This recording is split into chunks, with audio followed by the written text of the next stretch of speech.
Hi guys, welcome back to my YouTube channel I and V vlog visitors. ಇವತ್ತು mother's day. ನಾ mother's day ದಿನ vlog upload ಮಾಡತ್ತೀನಿ.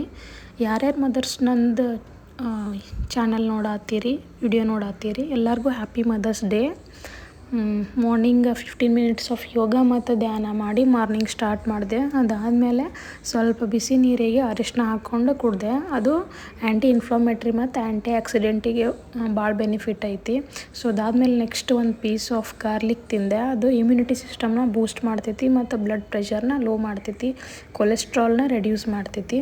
So next ಇವತ್ತು ಬ್ರೇಕ್ಫಾಸ್ಟಿಗೆ ಶಾವ್ಗೆ ಉಪ್ಪಿಟ್ಟು ಮಾಡ್ಬೇಕಂತೇಳಿ ಎಲ್ಲನೂ ವೆಜಿಟೇಬಲ್ಸ್ನ ಕಟ್ ಮಾಡಿಕೊಂಡು ನೆಕ್ಸ್ಟ್ ಒಗ್ಗರಣೆ ಕೊಡತ್ತೀನಿ. ಒಂದು ಸ್ವಲ್ಪ ಆಯಿಲ್ ಹಾಕ್ಕೊಂಡು ಸಾಸ್ವೆ ಜೀರಿಗೆ ಹಾಕ್ಕೊಂಡು ಅದು ಚಟ್ಪಟ್ ಅಂದಮೇಲೆ ಸ್ವಲ್ಪ ಮೆಣ್ಸಿಕಾಯಿ ಕಟ್ ಮಾಡ್ಕೊಂಡಿದ್ದು ಹಾಕ್ಕೊಳತ್ತೀನಿ. ಮೆಣ್ಸಿಕಾಯಿ ಎಷ್ಟು ಬೇಕಷ್ಟು ನೋಡಿ ಹಾಕೋರಿ. ಜಾಸ್ತಿ ಖಾರ ತಿನ್ನೋರಿದ್ರೆ ಜಾಸ್ತಿ ಹಾಕೋರಿ. ನೆಕ್ಸ್ಟ್ ಮನೆಯೊಳಗೆ ಸ್ವಲ್ಪ ಬಟಾಣಿ ಇತ್ತಂತ ನಾ ಬಟಾಣಿನೂ ಆ್ಯಡ್ ಮಾಡತ್ತೀನಿ, ಹಸಿ ಬಟಾಣಿ. ಅದಾದಮೇಲೆ ಸ್ವಲ್ಪ ಕರಿಬೇವು ಹಾಕತ್ತೀನಿ. ಎಣ್ಣೆ ಒಳಗನ ಹಾಕಿದ್ರೆ ಸುಮ್ಮನೆ ಸಿಡಿತೈತೆ ಆ ಕಡೆ ಈ ಕಡೆ ಅಂಥೇಳಿ ಸ್ವಲ್ಪ ಎಣ್ಣೆ ಕಾದಿದ್ದು ಕಡಿಮೆ ಆದಮೇಲೆ ಹಾಕತ್ತೀನಿ. ನೆಕ್ಸ್ಟ್ ಆನಿಯನ್ ಕಟ್ ಮಾಡ್ಕೊಂಡು ಆನಿಯನ್ ಹಾಕ್ಕೊಳಕತ್ತೀನಿ.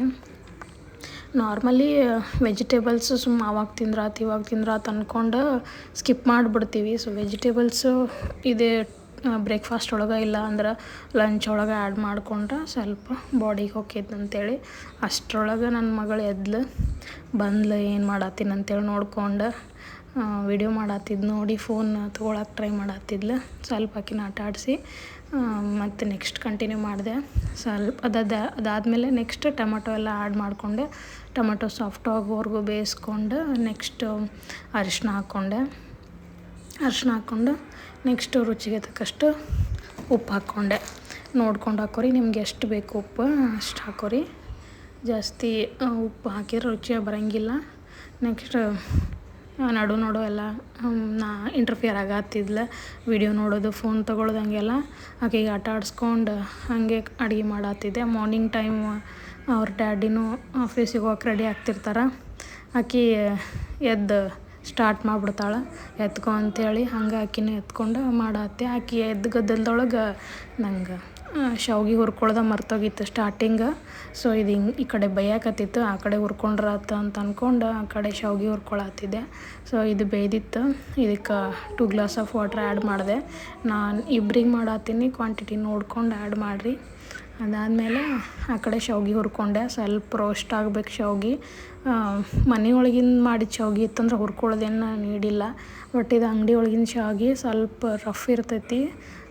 ಮನೆಯೊಳಗಿನ ಶಾವ್ಗೆ ಎಲ್ಲ ಖಾಲಿ ಆಗಿತ್ತು ಅಂತೇಳಿ ಹೊರಗೆ ತರಿಸಿ ಅದರಿಂದ ಮಾಡತ್ತಿದ್ದೆ. ಈ ಕಡೆ ನೀರು ಕುದ್ದಿತ್ತು. ಸೊ ಶಾವ್ಗೆ ಎಲ್ಲ ಆ್ಯಡ್ ಮಾಡಿ ಎಷ್ಟರೊಳಗೆ ನನ್ನ ಮಗಳು ಕಾಡಾಗತ್ತಿದ್ಲ ಎತ್ಕೊ ಅಂಥೇಳಿ. 2 ಕೈಲೇನೂ ಮಾಡೋಕ್ಕಾಗಂಗಿಲ್ಲ ಅಂಥೇಳಿ ಆಕಿನ ಕೆಳಗೆ ಇಳಿಸಿ ಮಾಡತ್ತಿದ್ದೆ ಈ ಕಡೆ. ಸೊ ಎಲ್ಲ ಕುದಿಯತ್ತಿತ್ತು. ಮೇಲೆ ಒಂದು ಸ್ವಲ್ಪ ಕೊತ್ತಂಬರಿ ಎಲ್ಲ ಹಾಕಿ ಕ್ಲೋಸ್ ಮಾಡಿದೆ. ಈ ಕಡೆ ಆಕಿನ ಎತ್ಕೊಂಡೆ. ಅದಾದಮೇಲೆ ಒಂದು 5 ನಿಮಿಷ ಬಿಟ್ಟಾದಮೇಲೆ ಶಾವ್ಗೆ ಎಲ್ಲ ಆಗಿತ್ತು. ಸೊ ಹಸ್ಬೆಂಡಿಗೆಲ್ಲ ಹಾಕ್ಕೊಟ್ಟೆ. ನೆಕ್ಸ್ಟ್ ಅವರು ತಿಂದು ಹೋದ್ರೆ ನೆಕ್ಸ್ಟ್ ಇಕ್ಕಿದ್ದು ಎಲ್ಲ ಮುಖ ಸ್ನಾನ ಊಟ ಎಲ್ಲ ಮುಗಿಸಿ ಆಕೆಗೆ ಸ್ವಲ್ಪ ಮಲ್ಕೊಂಡಿದ್ಲೆ. ಅಷ್ಟರೊಳಗೆ ನಾನು ಮಧ್ಯಾಹ್ನದ ಅಡುಗೆ ಎಲ್ಲ ಮಾಡ್ಕೋಬೇಕಂತೇಳಿ ಮಾಡ್ಕೊಳತ್ತೀನಿ.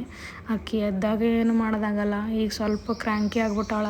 ಬರೀ ಎತ್ಕೊಂಡು ಕುಂದ್ರಬೇಕು, ಇಲ್ಲಾಂದ್ರೆ ಆಡ್ತಿರ್ತಾಳೆ, ಆಕಿನ ಮುಂದೆ ಕುಂದ್ರಬೇಕು. ಏನೂ ಕೆಲಸನೂ ಆಗಂಗಿಲ್ಲ. ಹಿಂಗೆ ಅಂದ್ಕೊಂಡು 2-3 ದಿನ ಆಯ್ತು ಅಡುಗೆ ಬರೀ ರೈಸು ಸಾಂಬಾರು ಮಾಡತ್ತಿದ್ದೆ. ಇವತ್ತು ಬೇಗನೆ ಎಲ್ಲ ಕೆಲಸ ಮುಗಿಸ್ಕೊಂಬಿಡ್ಬೇಕಂತೇಳಿ ಬೇಗ ರೊಟ್ಟಿ ಮಾಡ್ಬೇಕಂತ ಸ್ಟಾರ್ಟ್ ಮಾಡಿದೆ. ನಮಗೇನು ಇಬ್ಬರದೀವಿ ಇರೋದು, ಒಂದು 4-5 ರೊಟ್ಟಿ ಆದರೆ ಸಾಕು ಇಬ್ರಿಗೂ. ಸೊ ರೊಟ್ಟಿ ಮಾಡೋಕ್ಕೆ ಸ್ಟಾರ್ಟ್ ಮಾಡಿದೆ. ಊರಿಂದನೇ ಎಲ್ಲ ನಾನು ಹಿಟ್ಟೆಲ್ಲ ಊರಿಂದನೇ ಕಟ್ಕೊಂಬಂದಿರ್ತೀನಿ. ಜಾಸ್ತಿ ದಿನ ಇಡೋದಕ್ಕೇತಂತೇಳಿ ನಾನು ಬಿಸಿ ನೀರೊಳಗನ ಹಿಟ್ಟು ಕಲಿಸ್ಕೊಂಡು ಬಿಸಿನೀರೊಳಗನ ಜಿಗಟ್ ಹಾಕ್ಕೊಂಡು ಮಾಡ್ತೀನಿ. ಯಾಕಂದ್ರೆ ಜೋಳದ ಹಿಟ್ಟು ಜಾಸ್ತಿ ದಿನ ಇಟ್ಟರೆ ಅದು ಜಿಗಟ್ ಹೋಗ್ಬಿಡ್ತೈತಿ, ರೊಟ್ಟಿ ಚಲೋನ ಬರೋಂಗಿಲ್ಲ. ಸೊ ಬಿಸಿನೀರೊಳಗೆ ಕಲಿಸ್ಕೊಂಡು ಮಾಡಿರ್ತೀನಿ. ನೆಕ್ಸ್ಟ್ ಊರಿಗೆ ಹೋಗೋವರೆಗೂ ಹಿಟ್ಟು ಆಗುತ್ತೆ ನಮ್ಗೆ. ಮಾಡ್ಕೊಳತ್ತೀನಿ. ನೆಕ್ಸ್ಟ್ ರೊಟ್ಟಿ ಒಂದು 5-6 ಮಾಡ್ಕೊಂಡು ಆಮೇಲೆ ಆಲ್ರೆಡಿ ನಾನು ಪಲ್ಯ ಮಾಡ್ಕೊಂಡಿದ್ದೆ. ಸ್ವಲ್ಪ ಹುಳ್ಳಿಕಾಳು ತಂದಿದ್ದೆ ಊರಿಂದನ, ಕರಿ ಹುಳ್ಳಿಕಾಳು ಕುದಿಸಿ ಒಗ್ಗರಣೆ ಹಾಕ್ಕೊಂಡಿದ್ದೆ. ಹುಳ್ಳಿಕಾಳು ಪಲ್ಯ ಮತ್ತು ರಸಮ್ ತಿನ್ಬೇಕು ಅಂದ್ಕೊಂಡು ಭಾಳ ದಿನ ಆಗಿತ್ತು ರಸಮ್ ಮಾಡ್ಬೇಕಂತೇಳಿ. ಸೊ ನೆಕ್ಸ್ಟ್ ರಸಮನ್ನು ಮಾಡಿಟ್ಟಿದ್ದೆ ಆಲ್ರೆಡಿ. ಪಲ್ಯ ಸಾಂಬಾರು ರೊಟ್ಟಿ ಎಲ್ಲ ಮಾಡಿಕೊಂಡೆ, ಬಿಸಿದ ಅನ್ನ ಮಾಡಿದ್ರೆ ಆತಂತೇಳಿ ಆಮೇಲೆ ಅನ್ನ ಮಾಡಿಕೊಂಡೆ.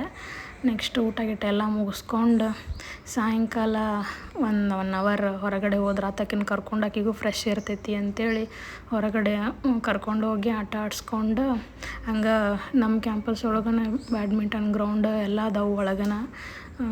ಸೊ ಅವ್ರ ಡ್ಯಾಡಿನೂ ಸ್ವಲ್ಪ ಪ್ರಾಕ್ಟೀಸ್ ಮಾಡ್ತೀನಿ ಅಂತ ಮಾಡತ್ತಿದ್ರು. ಆಕಿನವರು ಎತ್ಕೊಂಡಾಗ ನಾನು ಸ್ವಲ್ಪ ಆಡಿದೆ. ಅದಾದಮೇಲೆ ಅಲ್ಲೇ ಕ್ಯಾಂಪಸ್ ಒಳಗೆ ಒಂದು ಕ್ಲಬ್ ಅಂತ ಐತಿ, ಅಲ್ಲೇ ಎಲ್ಲರೂ ಬಂದು ಹುಡುಗರು ಆಟ ಆಡ್ತಿರ್ತಾವೆ. ಮತ್ತು ಟಿ ವಿ ಐತಿ, ಯಾರು ಬೇಕು ಟಿ ವಿ ನೋಡ್ಬೋದು. ನ್ಯೂಸ್ ಪೇಪರ್ ಎಲ್ಲ ಇರ್ತಾವೆ, ನ್ಯೂಸ್ ಪೇಪರ್ ಓದೋರು ನ್ಯೂಸ್ ಪೇಪರ್ ಓದ್ತಿರ್ಬೋದು. ಸೊ ನಾನು ಅಲ್ಲೇ ಕರ್ಕೊಂಡು ಹೋಗ್ಕೊಂತ ಸ್ವಲ್ಪ ಹುಡುಗರು ಎಲ್ಲರೂ ಬಂದು ಆಕಿನ ಎತ್ಕೊಂಡು ಆಟ ಆಡ್ಸಕತ್ರ.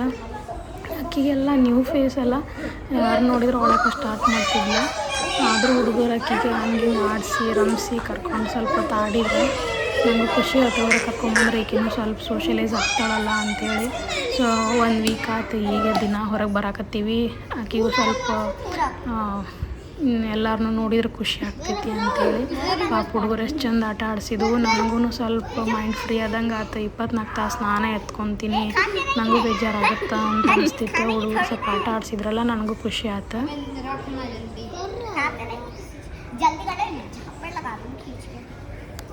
हीरो भाई आ गए हमारे। अब इसको मत खा जाना तुम।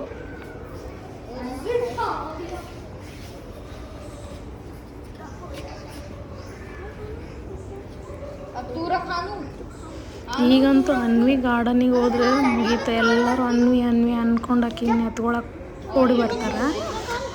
ಫಸ್ಟ್ ಯಾರಿಗೂ ಅಷ್ಟು ಪರಿಚಯ ಇದ್ದಿದ್ದಿಲ್ಲ. ಈಗ ನಮ್ಮ ಕ್ಯಾಂಪಸ್ ಒಳಗೆ ಆಕಿನ ಭಾಳ ಸಣ್ಣ ಹುಡುಗಿ, ಎಲ್ಲರೂ ಜೀವ ಮಾಡ್ತಾರೆ, ಎಲ್ಲರೂ ಆಟ ಆಡಿಸ್ತಾರೆ. ಆಕಿನ ಭಾಳ ಖುಷಿ ಆಕೈತಿ. ಅವ್ರ ಕೈಯಾಗ ಕೊಟ್ಟು ಒಂದು 5 ನಿಮಿಷ ನಾನು ರೆಸ್ಟ್ ಮಾಡ್ಬೋದಲ್ಲ ಅನ್ನಿಸ್ತೈತಿ.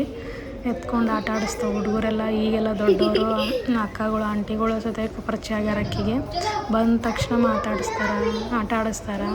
ಹಂಗೆ ಒಂದು ಸ್ವಲ್ಪ ಹೊತ್ತು ಕುಂತು ಸಾಯಂಕಾಲ ಅಲ್ಲಿ ಆಟ ಆಡಿ ಬರ್ತೀವಿ.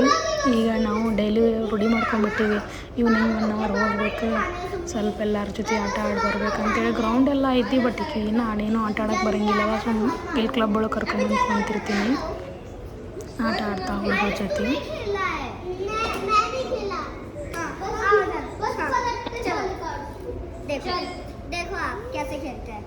So this was our day. ಯಾರ್ಯಾರು ವಿಡಿಯೋ ನೋಡಿದ್ರಿ ಎಲ್ಲರಿಗೂ thank you so much. Please ಚಾನಲ್ನ ಸಬ್ಸ್ಕ್ರೈಬ್ ಮಾಡ್ಕೊಂಡು ನೋಡಿರಿ. Thank you for watching.